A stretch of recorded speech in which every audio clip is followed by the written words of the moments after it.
blind girl signed her life to a millionaire devil. They thought she'd break, but she healed him. Hello everyone, before we begin today's story, I have a small favor to ask. Please hit subscribe and turn on the notification bell so you never miss our channel's new videos. It is quick, free, and the best way to support us in bringing you more dramatic stories. Your support means the world to us. Where are you watching from? Drop your city or country in the comments below. Thank you very much. Now, let us return to our main character. The rain hammered the broken metal roof as Mira pressed her back against the cold concrete, both hands covering her ears, while angry footsteps echoed through the alley. Blind nuisance, one of the men spat before the door slammed shut and the lock clicked from the outside. Silence crawled back in heavy, suffocating, too familiar. That was when she heard it, a slow, deliberate exhale that did not belong to any of the men who had trapped her. A presence she could feel even without eyes. Someone tall, someone unmoving, someone watching. Mira stiffened fingers trembling as she tried to steady her breath. The scent of gunmetal and cold winter air slipped toward her, and a deep voice, smooth, low, dangerous, broke the quiet. You signed the contract. That means your life belongs to me now. She didn't know the man, but every instinct screamed that he could end her life with one wrong breath. Yet there was something else beneath his tone. Something strange. Restraint, control, and a faint hint of curiosity, as if he didn't expect her to be alive at all. Mira swallowed hard. Who are you? A gloved hand brushed the floor beside her, stopping inches from her own. Lucien Rayless, he answered quietly. The man you just sold your future to. And in that moment alone, blind, trapped with the devil she had accidentally bound herself to, Mira realized her life was about to belong to a world far darker than the alley she came from. But maybe the only way out of darkness was to step straight into it. The storm outside raged on, but the man before her was unnervingly calm. Mira could sense him without needing sight, the measured breaths, the controlled movements, the authority in his silence. She had grown up learning the edges of danger by touch and sound, and Lucien Rayless felt like a blade she had accidentally stepped on.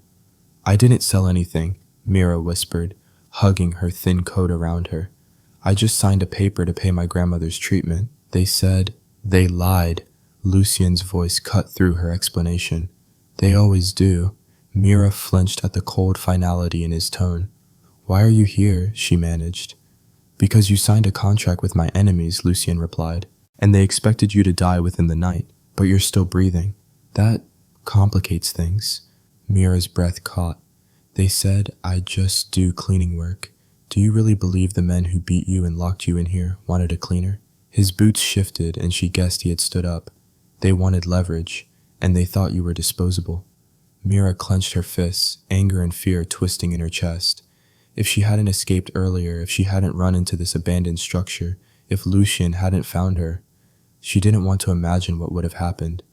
What do you want from me? She whispered. To keep you alive, Lucien said calmly. For now.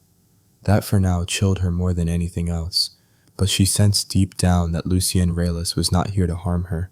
If he wanted her dead, she wouldn't still be speaking.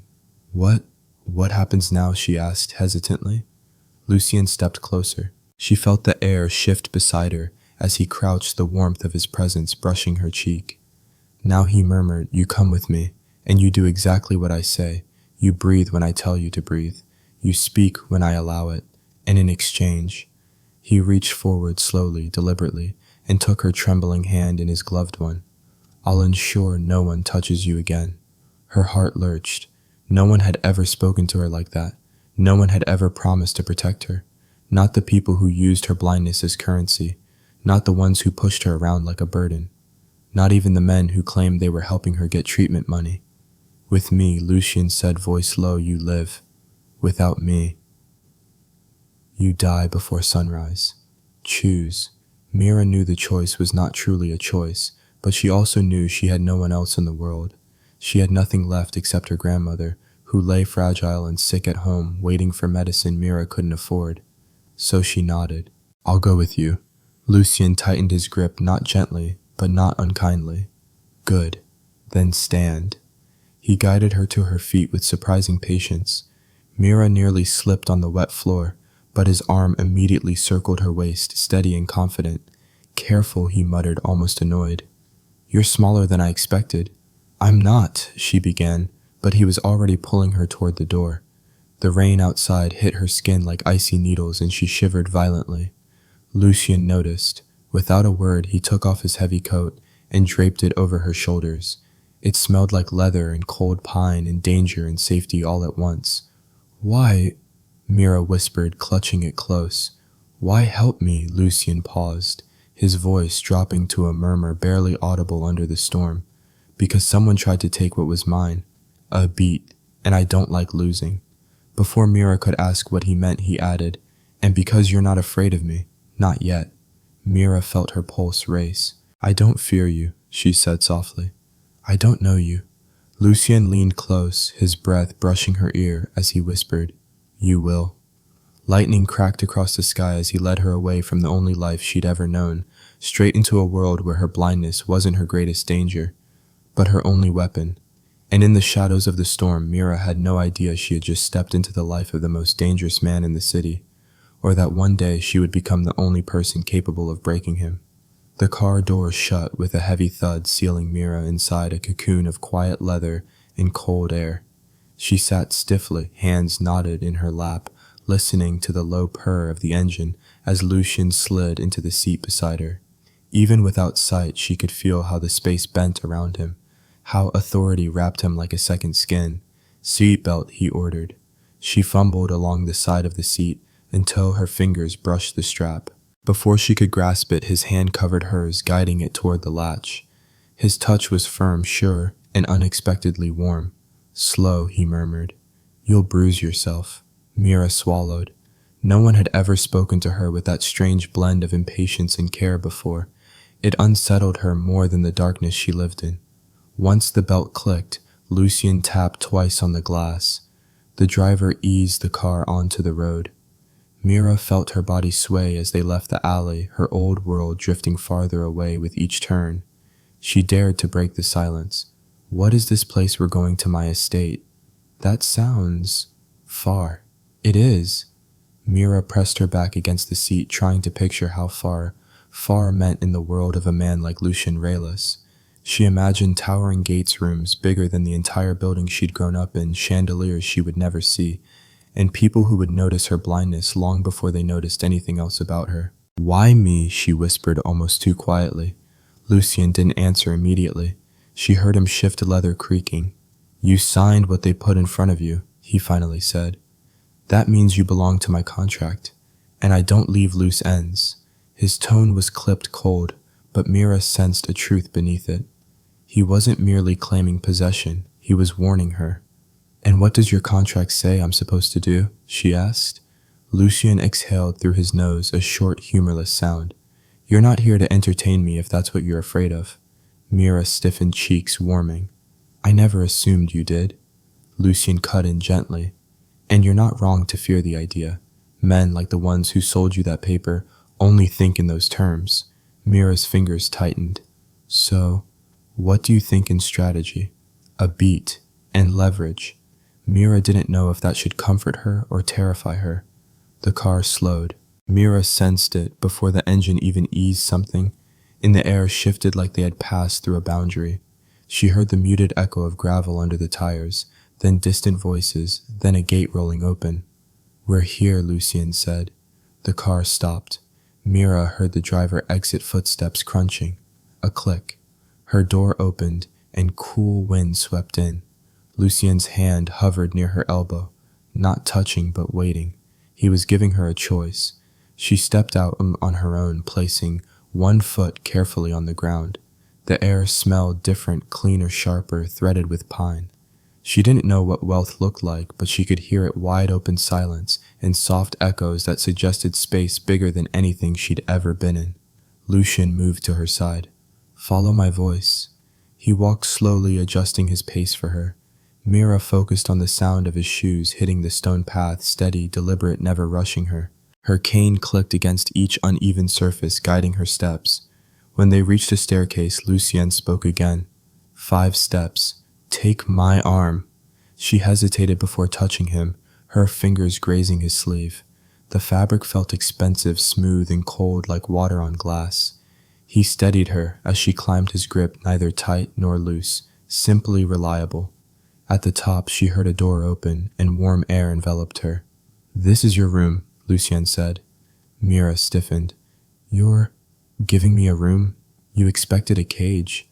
His voice dipped unreadable. "I don't keep people in cages. I keep them where I can watch them." Her heartbeat jumped. Lucien stepped aside, letting her walk in first. She tapped her cane gently along the floor wood, a rug, a bed, a lamp, a dresser. She could map the space in seconds, but she still felt small inside it. "Are you hungry?" he asked. She shook her head. "No, you're lying." Mira flushed. "I can wait. Sit." The command left no room for argument. She sat on the edge of the bed. Lucien crossed the room, the soft sound of his footsteps moving toward a cabinet. Something clicked open, then the faint rustle of packaging. He returned and placed a warm container into her hands. "Eat," he said quietly. "You didn't eat all day." Mira lifted the lid. Soup. Chicken herbs, something fragrant and comforting. She didn't realize how starved she was until the scent hit her. Her throat tightened. "Why are you being—" She searched for the right word. Kind. Lucien's tone softened, not much, but enough for her to notice. "Kindness has nothing to do with it. I need you healthy. That's not an answer." "No," he said. "It isn't." Silence settled between them. Mira sipped the soup, slowly letting its warmth spread through her chest. She wasn't used to being given anything except orders or insults. This was confusing. Lucien stopped pacing. "From now on, Mira, you will live here. You will follow my rules, and you will be safe as long as you obey them." "And if I don't?" she whispered. Lucien moved closer, so close she could feel the heat radiating from him. "Then you put both of us at risk." Mira tensed. "Both, yes," he said, voice low. "Because keeping you alive means dealing with the people who used you as bait. And they don't stop." Mira's breath hitched. Lucien added almost reluctantly, "I don't want them touching what's mine." She didn't know if he meant it as a threat or a promise, but she understood one thing clearly. The world she'd entered wasn't safe, and the man who stood guard over her darkness was far more dangerous than anyone who had ever hunted her. But he was the only one who had come for her. "Rest," Lucien said at last, stepping back. "I'll be outside the door." The lights dimmed, the room grew quiet, and Mira lay awake listening to the soft hum of the house around her, listening to the man who kept watch. She did not trust him, but for the first time in her life, she didn't feel alone. Mira woke to the soft rhythm of footsteps moving outside her door. Steady, unhurried, unmistakably Lucien's. Even in sleep, he carried tension like armor. She listened, counting the way. He paused every third step, as if checking her breathing through the wood. She didn't know why that detail warmed her chest more than it should. The morning light she couldn't see filtered through the curtains, touching her skin with gentle warmth. She pushed herself upright, running her fingers along the blanket, mapping the room again just to ground herself. The night had been restless.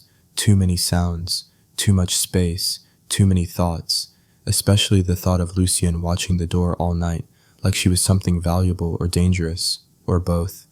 A soft knock broke her spiraling thoughts. Mira. Breakfast.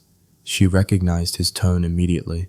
Neutral, controlled, but quieter than the night before. She stood, adjusted her thin sweater, and opened the door. Lucien stood on the other side, dressed in a crisp shirt and dark slacks, already polished and composed, but there was a faint edge around his eyes as if he hadn't slept at all. "You're awake," he said. "You stayed outside my room. It was necessary." "Because you think I'll run, no." He paused. "Because others might walk in." Her stomach tightened. Without giving her time to respond, he guided her down the hallway, with a hand hovering near her elbow, but never touching unless she stumbled.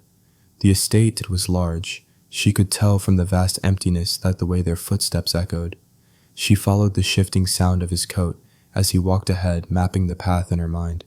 "Do you live alone?" she asked. "My staff stays on the west side. I live here." A short pause.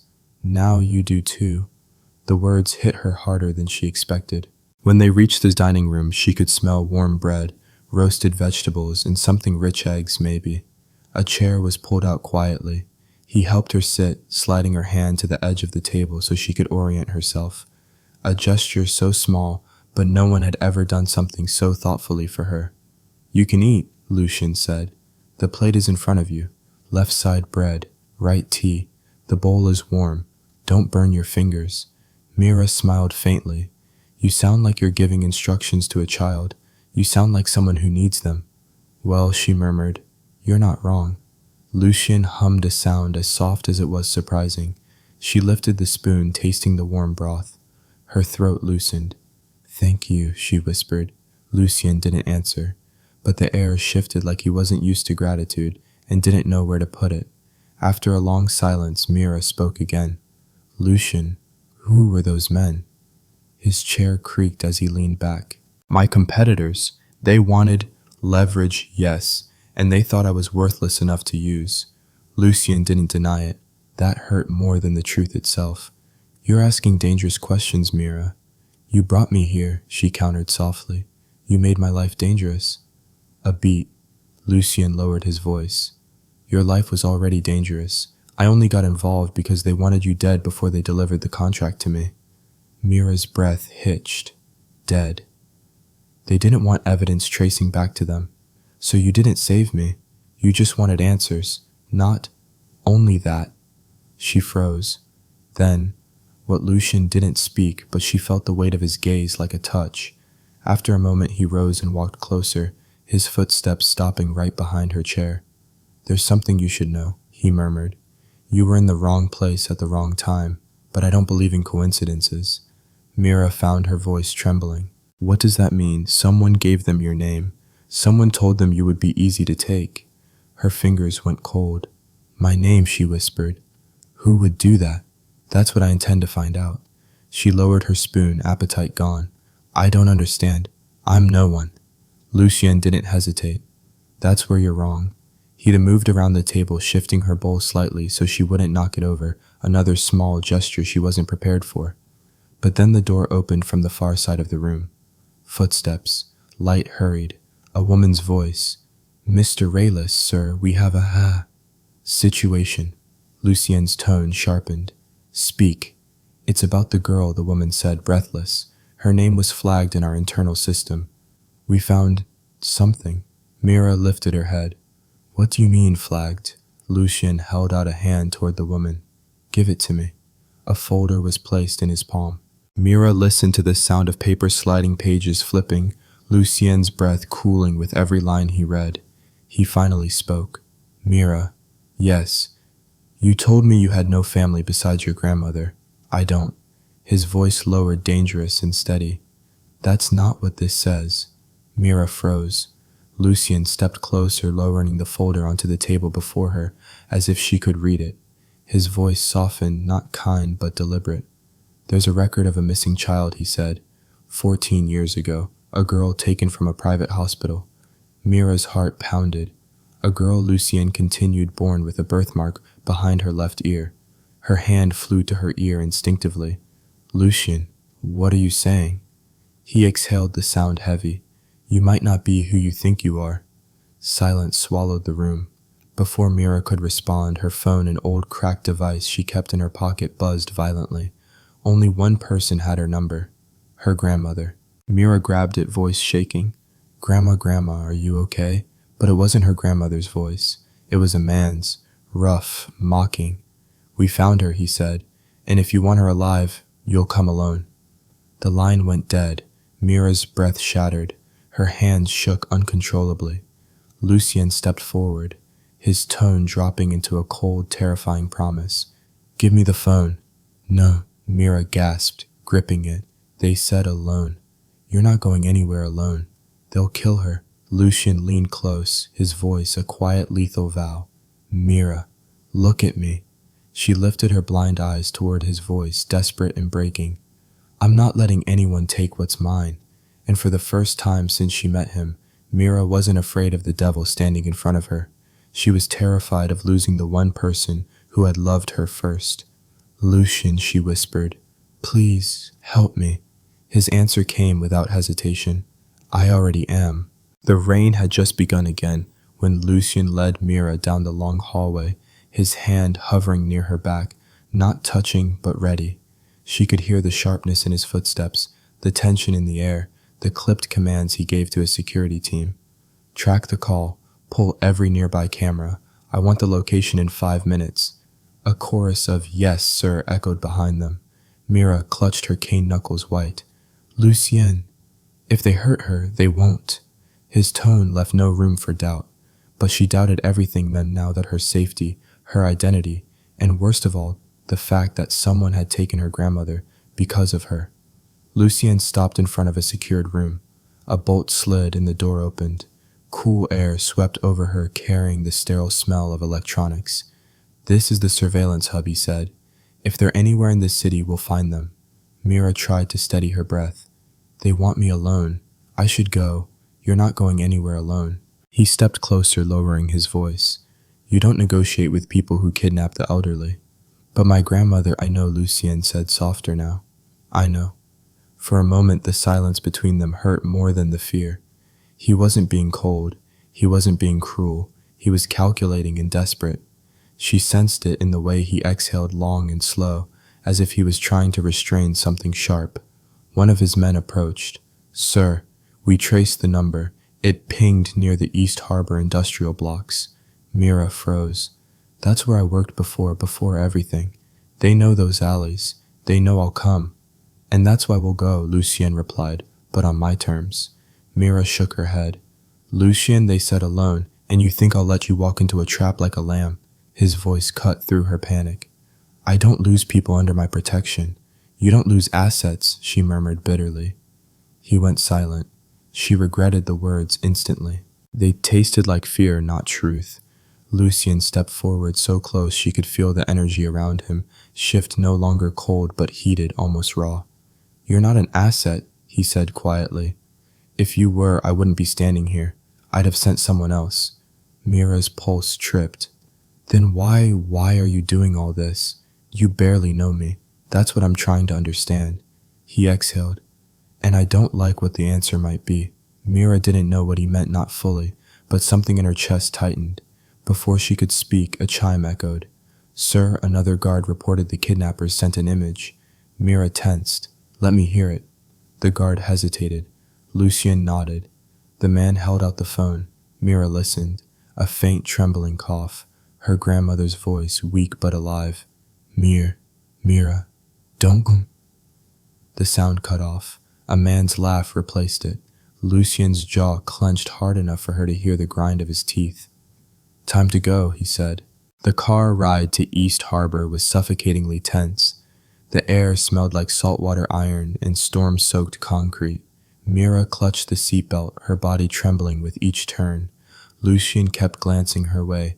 She could hear it in the shifting leather, the subtle angle of his body. You're shaking. Of course I am, Mira whispered. It's my fault. No, Lucien said firmly. It's theirs. They chose this. He paused. Then more quietly, I won't let them take anything else from you. The words lodged in her heart like an anchor. When the car stopped, Lucien got out first.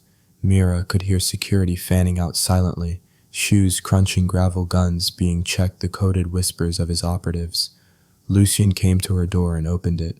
Stay close to me. She stepped out, gripping her cane. The wind was harsh, carrying the smell of rust and old machinery. The ground beneath her feet was uneven, dotted with puddles and broken concrete. This place, she whispered. I used to avoid it even when I could see.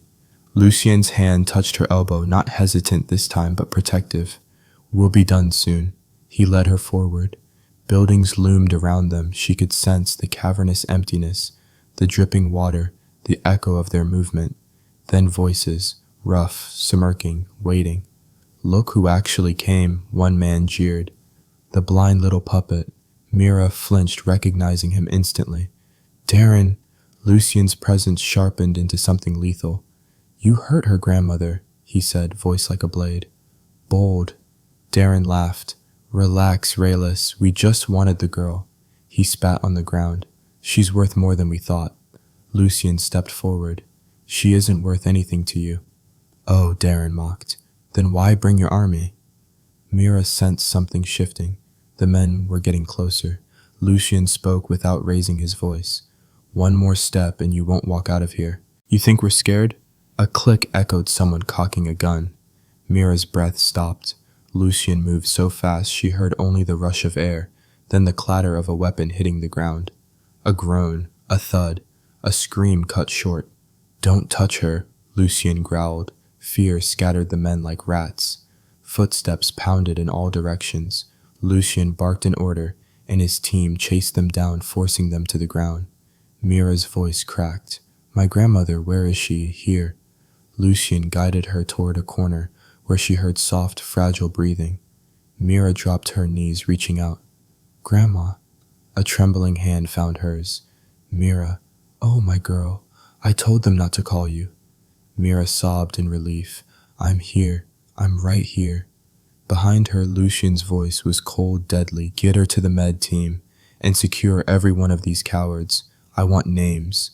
Boots thundered as his men obeyed. Then Lucien knelt beside Mira, lowering himself to her level, something no one of his power ever did. "You're safe," he said softly. "And so is she." Mira wiped her tears, breath shaking. "Thank you. I don't know how to repay you, don't."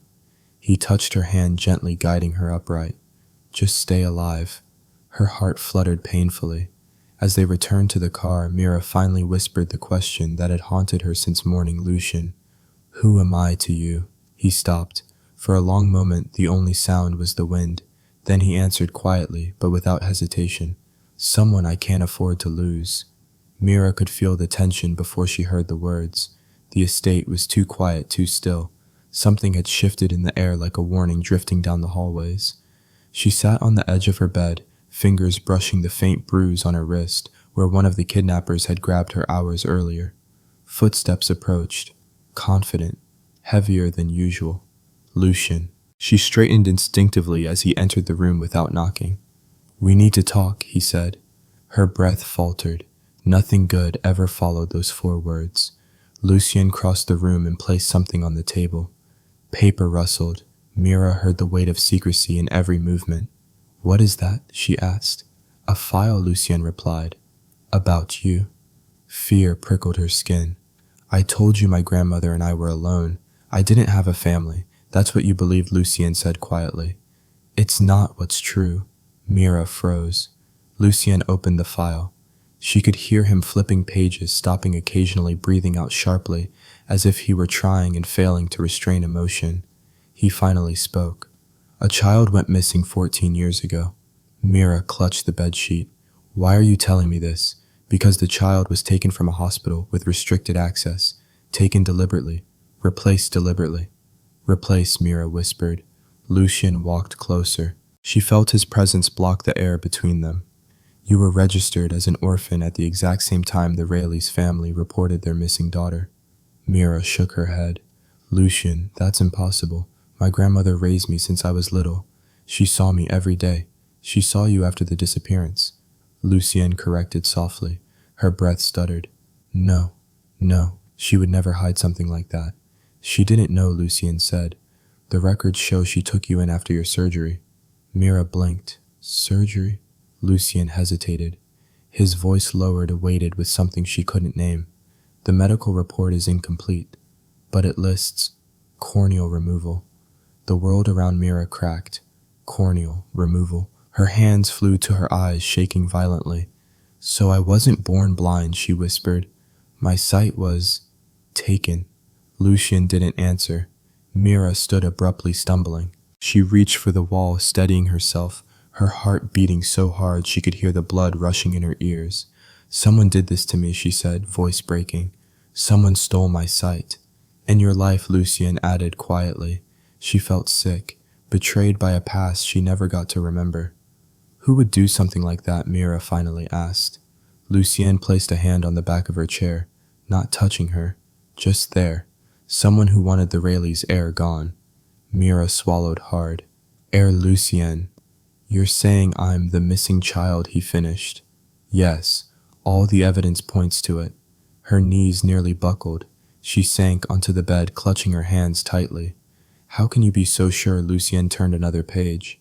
There's a birthmark behind your left ear. Mira's hand instinctively rose to the spot. She had always thought it was strange, like a small raised crescent. Her grandmother used to call it a sign that fate owes you something. Lucien continued. The Rayleigh's child also had a mark. Identical. Mira's throat closed. Then, why am I here? Why did they take me to replace you? Lucien said, voice turning sharp. To install someone else in your place. Who? Mira asked. As if summoned by her question, a soft knock sounded on the open doorway. A cold, melodic voice followed. I hope I'm not interrupting? Mira stiffened. She didn't need sight to know. Celine. Lucien's tone dropped instantly. What do you want? Celine stepped deeper into the room. Mira didn't hear fear in her steps, only confidence, only entitlement. I came to welcome Mira home, Celine said sweetly. After all, she'll be part of the family soon, won't she? Mira forced herself to stay calm. You don't sound surprised. Celine laughed softly. Why would I be? Secrets don't last long in this house. Lucien's voice sharpened. Get to the point. Celine exhaled dramatically, as if bored. Fine. I just wanted to make sure Mira knows how things work here. Mira lifted her chin. And how do things work? Celine's reply came like a blade dipped in sugar. You may be the blood daughter Mira, but I've been the Rayleigh's favorite for 14 years. I know everyone. I know every weakness, every secret, every door that locks from the outside. Lucien took a step forward, protective fury crackling off him. Celine ignored him. And you, she said to Mira, are blind, vulnerable, and suddenly very inconvenient. Mira tightened her grip on her cane. Are you threatening me? Celine smiled, the sound unmistakable even without sight. Of course not. I'm simply stating the truth. Lucien's patience snapped. Get out. Celine brushed past him, her tone dripping with false sweetness. Careful, Lucien. Don't get too attached to someone who doesn't even know who she is. The door shut behind her. Silence thickened like fog. Mira pressed a hand to her mouth, trembling. Lucien. She knew everything. She knew because she was part of it, he said. All along. Mira shivered. What am I supposed to do now? Lucien knelt in front of her, a gesture so intimate it made her breath catch. You survive, he said quietly. With me. I'll handle the rest. Her voice broke. I don't understand why you care. Lucien lifted his hand, hovering near her cheek, but stopping just before touching. Because you walked into my life blind, he whispered, and somehow, I'm the one who finally sees. Her breath trembled. Lucien stood, his voice cold again, directed at the enemies she couldn't see. No more hiding, no more lies. Someone stole your life, Mira. I intend to take it back.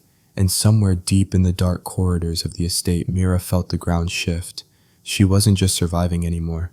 A storm was coming, and she was at the heart of it. Mira didn't realize she had stopped breathing until Lucien gently pressed his hand to her shoulder. The weight of the file he had shown her, its revelations, its implications, settled into her bones like ice. She sat on the edge of the bed, fingers twisting the bedsheet, trying to hold on to something steady in a world that kept shifting underneath her feet. Stand, Lucien said softly. There's more you need to hear. Her legs trembled as she rose, but she followed his voice through the hall. The estate felt different tonight, colder, heavier, as if the walls themselves knew the truth he was about to tell her. They entered his private office. Mira could feel the space open around her high ceilings, heavy bookshelves, the scent of old wood, and faint cigar smoke. Lucien closed the door behind them. Finn was waiting. The moment Mira heard his steady heartbeat, she sensed this wasn't just another briefing. Something deeper hung in the air. Lucien gestured to a chair. Sit. She did. Finn exhaled slowly, the kind of exhale that comes from carrying a truth too long. Mira, he began. I knew your grandmother years ago. Her breath caught. You? What? I worked security at the hospital that night, Finn said. The night you were taken. Mira's pulse raced. Taken. Not found, not rescued, taken. Lucien spoke quietly beside her. Tell her everything.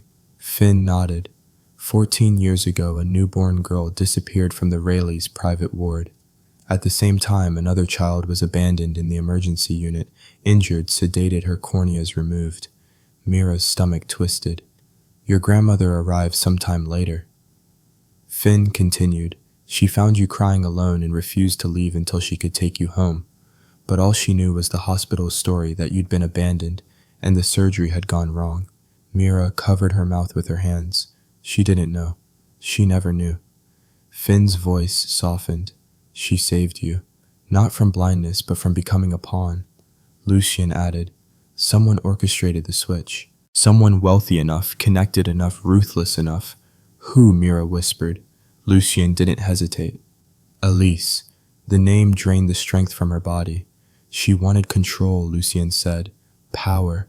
If the true rayless heir vanished, she could raise her own candidate to take the position. Celine. Mira breathed. Yes, he said. Celine was chosen to replace you. Mira's hands trembled violently. She stole my life. She lived your life, Lucien corrected, voice tightening. She didn't earn it, she didn't deserve it, and she will lose it. Mira sank back in the chair. Her pulse roared in her ears. Her identity, where past everything she thought she was, had been ripped from her. I can't even remember it, she whispered. I don't remember being her daughter. I don't remember anything. Lucien leaned closer, his voice unexpectedly gentle. You were a baby. Your memories were stolen with your sight. Her throat burned. Why would someone take my eyes? Finn answered quietly.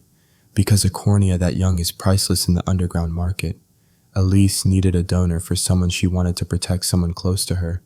Mira turned cold. She used me. Like a spare part. Lucien's hand curled into a fist. She could hear the leather of his glove tighten. She will pay for that, he said. Mira swallowed hard.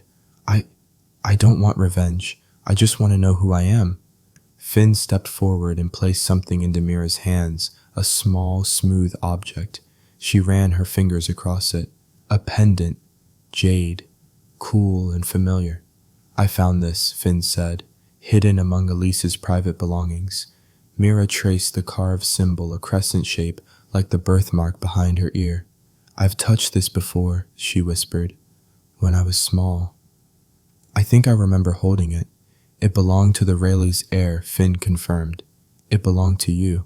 Mira's throat tightened. She lifted the pendant to her chest as if holding it close would anchor her whole world. Lucien crouched in front of her. For a man who lived and breathed power, the gesture was almost jarring. Mira, he said softly, look at me.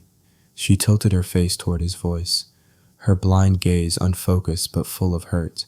You're not weak, he murmured. You're not broken. You survived what would have destroyed anyone else. She clenched the pendant. But who am I now? Lucien took her hands in his, a careful, deliberate gesture, as if he were afraid she'd break. You are Mira, he said. My responsibility. My problem. And... His voice dropped lower. More than that. Mira's breath caught. More than that. Before she could speak, Finn's phone buzzed sharply. Sir, Finn said, answering. We have another problem. Lucien stood. What now? Celine just left the estate, Finn reported. She took one of the secure vehicles and headed toward the South Medical District. Lucien froze. Why would she go there? Mira asked. Finn hesitated. Because that's where the original corneal donor list was stored. The one Elise kept hidden. Mira's heart raced. She's going to destroy the evidence. Lucien's voice was ice. She's going to finish what Elise started. Mira clutched the pendant, fear pulsing through her. We're going after her, Lucien said. Mira stays here with security. No, Mira insisted, standing. If this is about my life, my past, I have to face it. Lucien turned toward her slowly. Mira, you're vulnerable. She lifted her chin. I've been vulnerable my whole life, but not anymore. Lucien inhaled sharply, a sound she couldn't decipher. Anger, admiration, fear. He stepped closer, placing a hand on her shoulder. Stay behind me, he said finally, no matter what. Mira nodded. And when Lucien guided her out of the office, her cane tapping softly beside his heavy footsteps, she realized something. She wasn't walking into danger alone anymore. She was walking with the devil who had decided to fight for her. Mira woke to the soft murmur of rain tapping against the balcony doors. It was early, too early, and yet she sensed someone in the room with her, not moving, not speaking, just there, watching. breathing quietly like every inhale carried weight. "Lucien," she whispered. The answer came after 3 seconds of silence, 3 seconds heavy enough to crush her chest. "Yes." She pushed herself upright. "You didn't sleep. I didn't feel like sleeping." She could hear the tension in his voice, sharp and frayed around the edges. It wasn't anger. It wasn't even control. It was fear. Fear he was not used to fear. He didn't know where to place. Her fingers curled around the sheet. "Is something wrong?" Lucien exhaled a rough, unsteady sound. "Mira, if one day you discovered I wasn't who you thought I was, if I was worse, would you leave?" Her pulse jolted. "Why would you ask something like that?" He didn't answer. The distance between them felt like a cliff. "Lucien," she whispered, "you're scaring me." He stepped closer. The mattress dipped as he sat beside her. She felt the tremor in the air around him, the way his breath hitched, the way his voice lowered to a raw whisper. "You almost died yesterday, and the only thing I could think was if I lose you, I lose everything that still makes me human." Her throat tightened. Lucien Reyes didn't speak like this. He didn't bend. He didn't break. But right now he sounded like a man at war with himself. "Lucien," she started, but he cut her off softly. "Don't say anything. Not yet." He reached for her hand, hesitated, then held it. Not with command, not with power, but with something that felt dangerously close to vulnerability. Later that morning, Mira stood in the quiet hallway outside the medical wing Lucien had ordered built for her recovery. The smell of antiseptic lingered in the air. She leaned on her cane, trying to steady her thoughts. Every sound, every whisper of her surroundings felt sharper now. Lucien approached from behind. She sensed him instantly. "Your heart is racing," he murmured. "You noticed everything about me," she said softly. "I noticed threats," he corrected. "And right now, your thoughts are turning into one." She bit her lip. "I'm afraid of what's happening inside me. You're not the only one." Before she could decipher his meaning, heavy footsteps echoed down the hall. Finn approached quickly. "Sir, we received the results." Lucien stiffened. "DNA, yes." Mira froze. Lucien turned toward Finn. "Tell me." Finn held out the sealed envelope. "It matches, 100%. Mira is the biological Reyes heir." Her breath left her body. Lucien didn't move for several seconds. Then he stepped closer to her, his fingers brushing her wrist. "You're the rightful heirs," he murmured. "The real one." Mira's knees weakened. Lucien caught her before she fell. "But that means," she whispered, voice breaking. "Celine was living your life," Lucien finished, "and Elise made sure the world never knew." Mira's stomach twisted. "So everything she had, was stolen from me." Lucien's voice hardened. "I'm going to take it back." "No," Mira whispered, gripping his coat. "Lucien, don't start another war." "War started 14 years ago," he replied. "You were its first casualty." That evening, the entire estate hummed with tension. Security had been doubled. The staff moved silently, and Mira sensed the storm building before anyone spoke a word. Lucien stood by the window in her room, staring out at the darkened gardens. She approached cautiously. "You're angry?" "No." His voice was too calm. "I'm calculating." "About what? How to protect you now that Elise and Celine know the truth." Mira's heart dropped. "Protect me from what he turned." She could feel the weight of his stare even without seeing it. "If they were willing to blind you," he said quietly, "they won't hesitate to kill you." Her breath trembled. "Lucien, you're not dying," he said firmly. "Not again. Not while I'm breathing." Before she could speak, another presence filled the doorway. "Celine." Mira felt the temperature drop. "Congratulations," Celine said coolly. "Looks like you won the genetic lottery." Lucien stepped between them immediately. "What do you want?" Celine ignored him. She walked closer, heels clicking sharply. "I came to deliver a friendly warning," she said. "Being the true heir isn't as glamorous as you think, Mira. It comes with risks." "Threats," Lucien corrected coldly. "Say what you mean." Celine smirked. "Fine. If Mira tries to claim the title, there will be consequences." Mira clutched her cane. "Why do you hate me so much? I didn't ask for any of this." Celine's voice turned poisonous. "Because you were supposed to die. You were supposed to disappear. Elise made sure of it. and you ruined everything by surviving." Lucien lunged forward so fast Mira heard the air slice around him. "Get out," he growled, "before I break something permanent." Celine only smiled, brushing past him. "Be careful, Mira. You may be the true heir, but I'm the one who knows how to play this game." The door clicked shut behind her. Mira collapsed onto the nearest chair, shaking. Lucien knelt beside her, taking her face gently between his hands. "She won't touch you," he said. "I promise." "But she's dangerous," Mira whispered. "So am I." He pulled her close, his voice trembling for the first time since she met him. "You think I'm afraid of them," he murmured. "I'm afraid of losing you." Mira felt her heart crack open. "Lucien, why me?" He rested his forehead against hers. "Because you're the first person who sees me," he whispered, even without eyes. Her fingers trembled as she reached up, brushing his jaw. "And you're the first person who didn't see me as broken." Lucien's breath hitched. His hand slid to the back of her neck, warm and protective. "You're not broken, Mira," he whispered. "You're the reason I'm still standing." Outside, thunder rumbled, but inside, for the first time, Mira didn't fear the storm. She feared what she felt for the man who held her, like she was the only truth he had left. Mira felt the shift in the atmosphere the moment she stepped into the east wing. Every footstep echoed sharper than usual, every whisper of air brushing her skin like a quiet warning. Lucien walked beside her, one hand at her back, guiding her carefully through the unfamiliar hall. "Don't let go of me," he said quietly. She almost smiled. "I never do." He stiffened, but not because of her words. She could sense it immediately. Someone else was near. "You're late."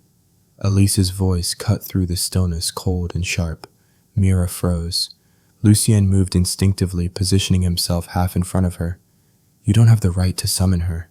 "I have every right," Elise replied. "She carries Rayless blood, my bloodline." Mira swallowed. "If you're here to acknowledge the truth, then truth." Elise laughed bitterly.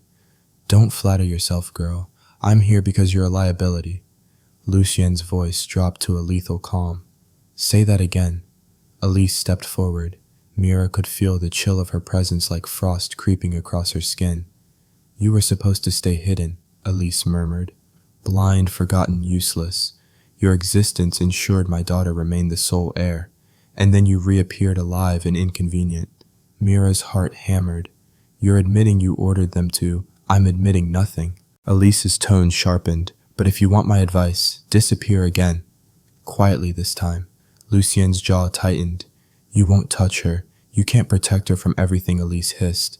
"Not when the board is already asking questions. Not when your enemies smell blood. And certainly not when Celine will do nothing," Lucien snapped. Elise scoffed. "You underestimate my daughter." "You underestimate mine," Lucien said, taking Mira's hand. A silence so tense it could cut followed. Finally, Elise spoke again, soft, poisonous. "Very well. If you insist on presenting her as the rightful heir at the gala, don't say I didn't warn you." She swept past them, her presence fading like a cold wind dying. When she was gone, Mira sagged slightly. Lucien caught her instantly. "You're shaking." "I'm not afraid of her," Mira whispered. "I'm afraid of what she's willing to do. And I'm afraid of what I'll do to her if she tries," he murmured, brushing a thumb across her knuckles. "Come, we don't have much time." Preparations for the gala swept through the estate like a storm. The staff rushed, decorators whispered, and Mira sensed Lucien's tension growing with every hour. His touch lingered longer, his commands were sharper, his breaths were tighter. He was unraveling. That evening, he brought her into a quiet room filled with soft music and fabric rustling under gentle hands. "Miss Mira," said the seamstress, "your gown is ready." Lucien stood behind Mira as they draped the luxurious fabric along her shoulders, adjusting the delicate embroidery where the light would catch it. "You look—" His voice caught. Mira tilted her head. "You can say it." He exhaled shakily. "You look like everything they tried to destroy." Her heart clenched. "I'm just me." "No," he whispered, brushing a lock of hair behind her ear. "You're the moment the Rayleigh's empire learns they've been bowing to the wrong queen." Mira blushed, heat rising in her cheeks. "You make it sound monumental."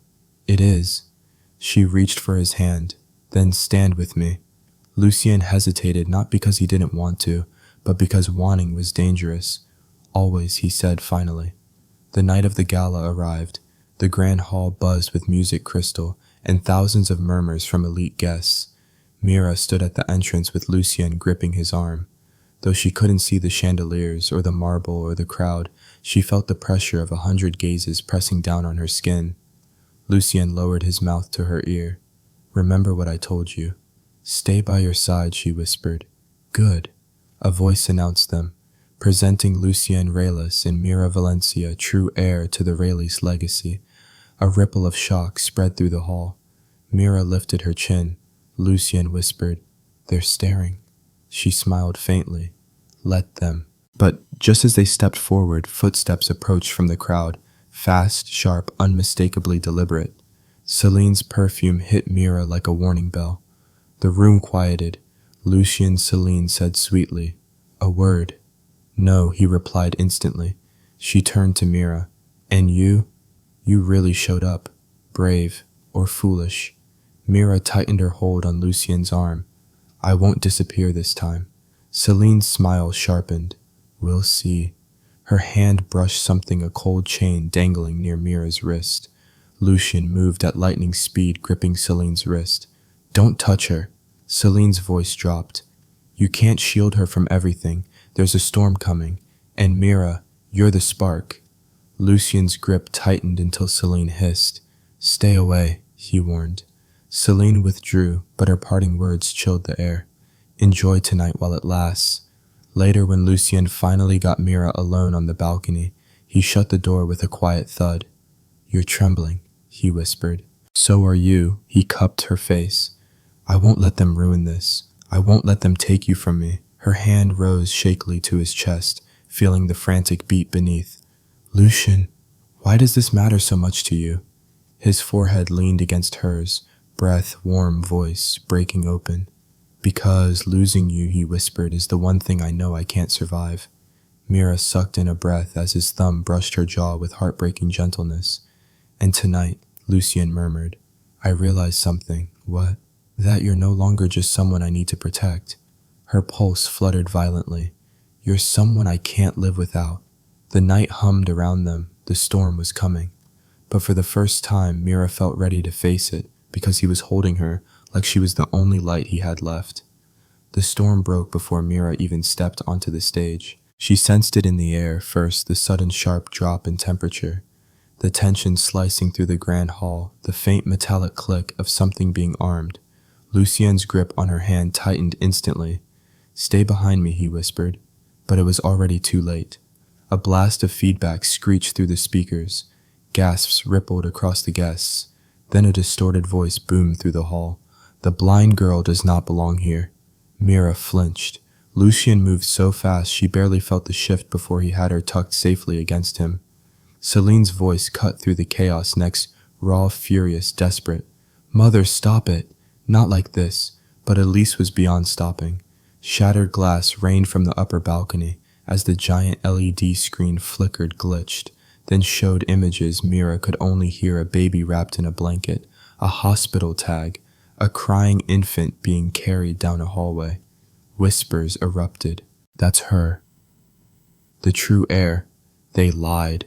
They tried to erase her." Lucien's voice lowered dangerously. "She's exposing herself. This ends now." "Lucien," Mira whispered, gripping his sleeve. "Don't leave me." "I'm not leaving," he said, voice trembling from restraint.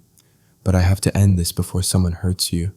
He cupped her face briefly, an anchor, a promise, then turned to move. But Mira caught his hand. "Let me speak." He froze. "No." "Yes," Mira whispered. "This is my story, my life, my fight. I won't hide anymore. Not behind blindness, not behind fear, not behind you." Lucien's silence was long. Then he nodded, voice hoarse. "I'll be right beside you." She stepped forward. Her cane tapped once against the marble floor, a sound that cut through the room like a command. The hall went silent. Her voice shook at first, but strength grew with every word. "I was born into this family," Mira began, "but I was never given a chance to belong to it.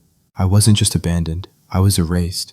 She heard someone gasp, another whisper, A choked sob from Celine. But what I learned, Mira continued, is that blood doesn't make family. Choices do. And someone tried to take mine away. She turned toward the balcony where Elise's breath trembled audibly. You tried to break me, Mira said softly, but all you did was teach me how to stand.